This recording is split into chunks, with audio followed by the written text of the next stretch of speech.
Ignition sequence starts. 6, 5, 4, 3, 2, 1, 0. Liftoff. We have a liftoff.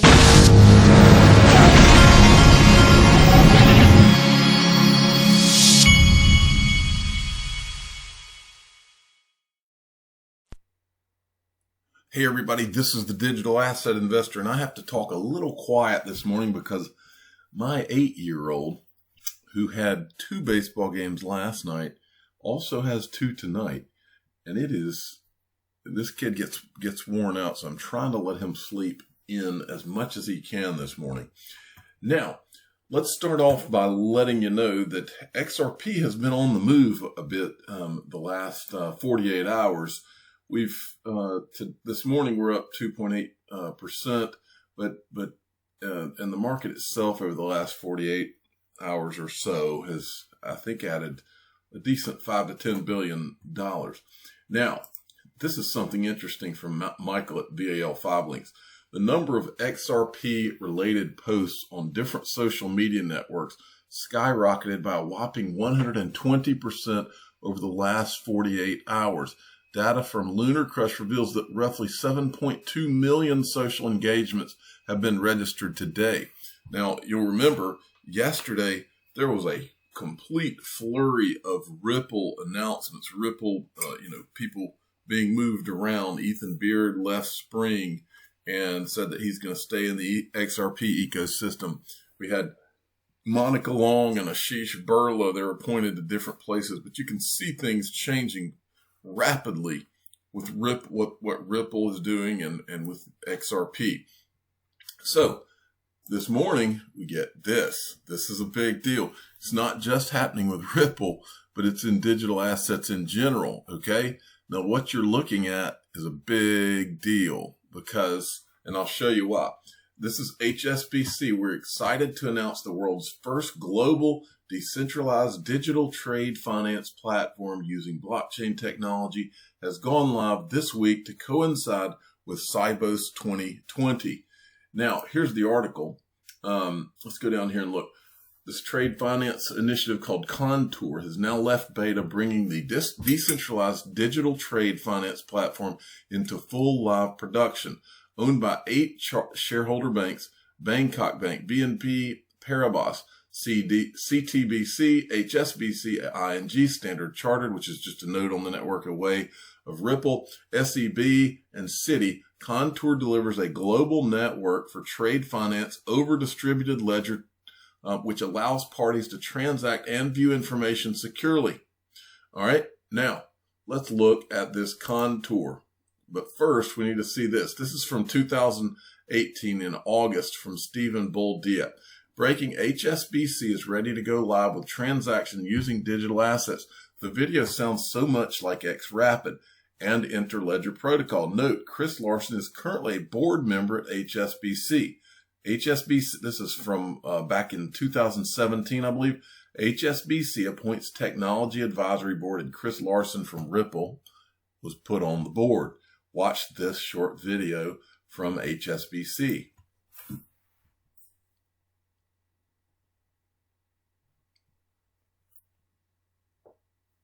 HSBC is ready to do a live transaction using a technology that is still very young. It allows us to transact using digital assets on a decentralized platform, which means it's peer-to-peer. So this wasn't just about a one-off transaction that just HSBC did in a silo. This is something that we're building together with industry, with our collaborators, other banks, as well as corporates. Blockchain will give us the internet of transactions. The next few years, I think what we'll see is an expansion of both the functionality of the application as well as its scope in terms of the participants that are connected to that network. We think that the horizon requires both of these things to occur in order to actually drive real value. Today, every bank is digital, but they're digital islands in themselves. This platform really allows these islands to get bridged together into one. The second big benefit is, given the efficiency this creates, this will lead to lower transaction costs for our customers. I think the movement from paper to digital will be much faster than any of us anticipate. And for us, the faster we get there, the better it is for the customers, better it is for the banking industry, and for trade in general across the world. This platform has been built by banks to make sure the platform is fit for purpose. It now needs to be taken to the next level. We are happy to take the lead. The platform has to be bank agnostic, so it cannot be led or driven only by one bank. Everyone is an equal participant, and that's very important for this to be successful. So there you go. A trade finance platform. Now, this is from Matthew Liney. He had tweeted this back in June. R3 Contour uses Corda settler for swift payment. That means XRP will be an option for clients. And here's the graphics. Contour, that's the name of the trade finance platform. And then as you go through this, I can't really read all of that, but as you go to these this is the slide I was interested in. Here's Contour, and it shows kind of the little ecosystem here, but look right here. Swift payments, Corda settler for swift payments. And Corda settler, as we know, XRP is the first digital asset to be on the Corda settler. So there's your link right there if there is one. And then this was from Cryptomaniac. Interview with CEO of Project Voltron, aka Contour, aka R3, aka Marco Polo. Reporter, do you think we will have to wait another 15 years to see it come to fruition? Wagner, we have seen a lot of DLT projects. In 2020, they are going into production now. Listen to this. Nowadays, you see I think with fintech and with communications being a lot more effective, you see governments willing to collaborate, right? You see competitors willing to collaborate. And really for blockchain, you need to get a certain scale of competitors to build scale to make it efficient. Right, to set some standards. Well, that's what's encouraging about an event such as this, when you have the largest global players here. I mean, Google's right next to us over here. Well, what's next in 2020 for trade finance? Are we going to have to wait another 15 years for this to come to fruition, or do you think there's enough buy-in at this point? No, absolutely. I think someone's asking me yesterday about the same question. My prediction for 2020 for trade finance is we've seen a lot of, in distributed ledger technology, blockchain technology, a lot of POCs have been built so far. They're going into production now. So I see 2020 is the year of production, where the consortiums are going to start working together. Scale is going to start happening. They're going to do more and more transactions. And also, hopefully, you have enough of these platforms that are doing enough transactions, they can start talking about collaborating themselves. Right? And so, again, adding more value to the ecosystem by combining different business networks can work together. For instance, different business networks they're built on Corda can have automatic interoperability. So Project Voltron with some of the other business networks already built on Corda, already talking about how we can collaborate, right? Why reinvent the wheel? If someone already has a component, let's share that component and work together. So I think next year is going to be the year where we start really seeing scale and volume come in trade finance. Well, where have we seen that? Well, actually, we've seen it on the timeline from the Everest document that I keep showing you. 2020 to 2025, blockchain solutions for capital markets and trade finance emerge. R3 Corda. So it appears to me that this timeline is pretty accurate and still relevant. So there you go, folks. All right. Now, moving along, target services. The ECB will explore whether and how tips could support cross-currency instant payments. The investigation is done jointly with Rix Bank. Let me see if I'm saying that right. Hold on. Rix Bank is what I'm going to say. The tests look into how to transfer funds from euro to Swedish krona and vice versa in the blink of an eye. That's pretty wild. Okay. Chinu Patel sent me this. I thought this was a great little summary. Tesla market cap $386 billion. The world's largest gold producers market caps. Newmont $50 billion. Barrick Gold $49.5 billion. Anglo Gold Ashanti $10 billion. Kinross Gold $11 billion. Newcrest Mining $18 billion. Now I wanted to just tell you if I say on this channel all the time, I invest in digital assets as well as precious metals. I have not yet invested in the miners. And when I think about this, I remember what Greg Kidd said to me. He compared investing in Ripple versus investing in XRP to investing in the gold mining company as well as the gold, XRP being the gold. Well, this is really the same thing, and I probably should go. And if I was going to buy into one of these mining companies, Barrick is the one that Warren Buffett just invested in. I would invest probably in these two myself if I was going to do it. But I may look into that, especially if they pay dividends. Okay. Michelle Vandenberg sent me this. I like J.C. Collins' response on this. All he said was shit. John McAfee has entertained us all over the last 2 or 3 years. I've shown many of his comments on Twitter as well as some of his videos. He has been, for those of you that haven't been around, this guy, we would see him holding a machine gun out in the middle of the ocean, and he would be doing a mixology where he's showing you how to make drinks, all with a crypto background going on. And he'd talk about digital assets and crypto and all that type of thing. Many of the people in this space have interviewed him. I never did get the chance, but the guy has really been a fascinating guy to watch over the last few years. So we're definitely going to miss this guy because he has been indicted for tax evasion, allegedly hid cryptocurrency, a yacht, real estate, and other properties in nominee names to evade taxes. So John McAfee has been, I think he was captured in Spain, and I'm going to do a little, one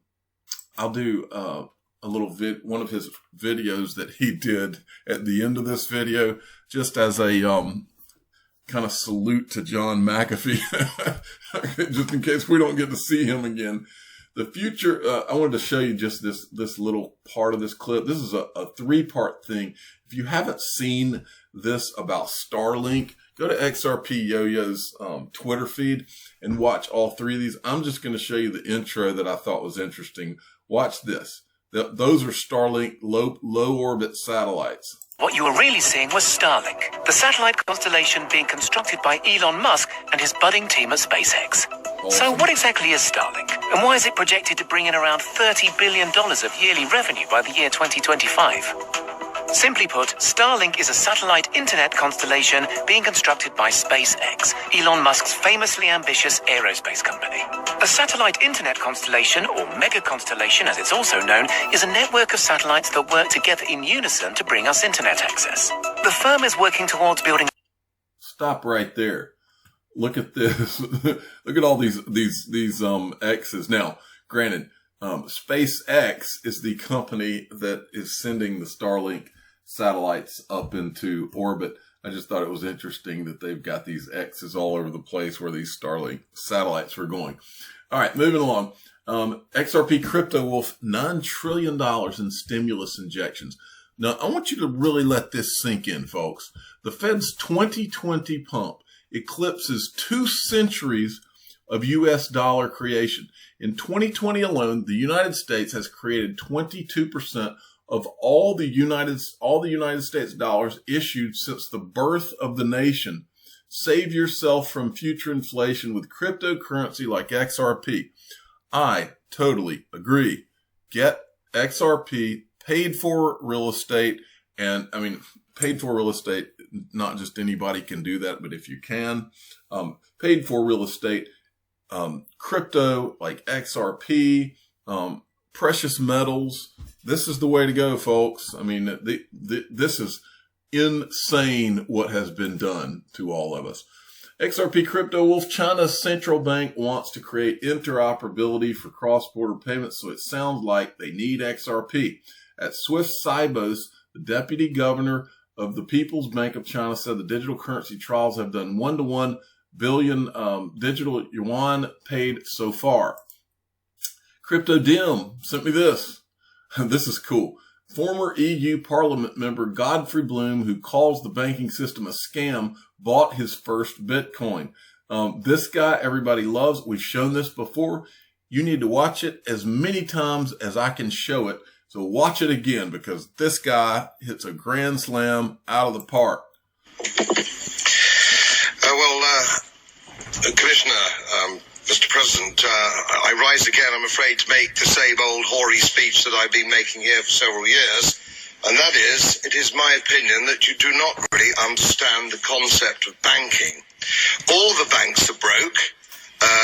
Bank Santander, Deutsche Bank, Royal Bank of Scotland, they're all broke.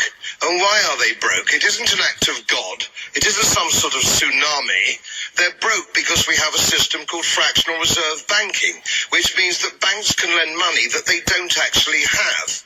It's a criminal scandal, and it's been going on for too long. To add to that problem, you have moral hazard, a very significant moral hazard from the political sphere. And most of the problem starts in politics and central banks, which are part of the same political system.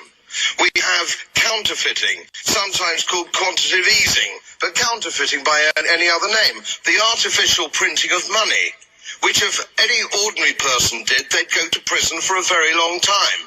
And yet governments and central banks do it all the time. Central banks repress the amount of interest that rates are, so we don't have the real cost of money. And yet we blame the real retail banks for manipulating LIBOR. The sheer effrontery of this is quite astonishing. It's central banks that manipulate interest rates, Commissioner. And plus, underneath all this, we talk loosely, in a rather cavalier fashion, do we not, about deposit guarantees. So when banks go broke through their own incompetence and chicanery, the taxpayer picks up the tab. It's theft from the taxpayer. And until we start sending bankers, and I include central bankers and politicians, to prison for this outrage, it will... Oh, wow. That guy hit the nail on the head. I wanted to give a shout out to Eric Cobalt XRP, My Moment in Time LOL. I'm not going to play this because he's got music over it, and that'll get a copyright hit on here. But he did one of these little board things. It reminds me of the what's that Christmas movie with the Christmas movie where the guy holds up the signs. I'm drawing a blank right now, but anyway, that's what it reminded me of. But he does a thank you to a lot of the people in XRP and all this. So I thought it was a nice thing and for him to do. And so go give this guy a follow. It's at Eric Cobalt XRP. Now, I wanted to show you this. This is an Eventbrite event, happy hour with Link to Investing community. And it's going to be on October the 9th. They're basically getting together all the people in the Link to community online, and you can go and ask questions and find out about investing in private equity and different things that they have going on. Now, in order to be able to receive the invite or to be able to go to this event, as well as their monthly investing event where they have people like Tim Draper or Greg Kidd and those type of guys, all you have to do is download their Link2 app. I've got these links in the description of all my videos. You download their app and input your information. And once you do that, you can receive invites to all these things for free. Okay, I wanted to finish up with our, this is one of the John McAfee videos that everybody just has to see. This is the kind of stuff he has entertained us with. In this video, I'm not going to play the whole thing. I'm going to play it from the halfway mark. But in this video, he's trying to demonstrate for his audience how great his immune system is. So he's walking through a construction site, and then he picks up his shoe and licks it. You got to see it. My shoes. I've walked through grease, mud, dirt, everything, and sweat from laborers, I assume. Fuck, how much time do you have? Rip it off. Hang on. There's some language here, by the way. You'll just have to deal with it. And you can see the bottom of the shoe is not clean. Oh, that is disgusting. People, I'm John fucking McAfee. Thank you. I mean, that is wild. We're going to miss that guy. I'm a digital asset investor. I'm not an investment advisor. This is for entertainment purposes only. Please subscribe and hit the like button and tell your friends and family that John McAfee licked the bottom of his own shoe after walking through a construction site. Thank you for listening. Every day, billions of people around the world are mocked, ridiculed, laughed at, and embarrassed by their friends, family, and even strangers. These people go through their days knowing there are secrets being kept from them. They hear the faint whispers behind closed doors. The information and knowledge is held very close and only shared with others who were fortunate enough to find out. Feeling lost, rejected, and ostracized, these people give up, never finding out what digital assets the digital asset investor holds. But there is hope. Join the free Digital Asset Investor email newsletter and find out what digital assets he owns each month, including investments he's considering. Click the link in the description of this video or go to digitalassetinvestornewsletter.com. Put an end to your days of gloom and depression. Join the greatest free digital asset email newsletter ever created.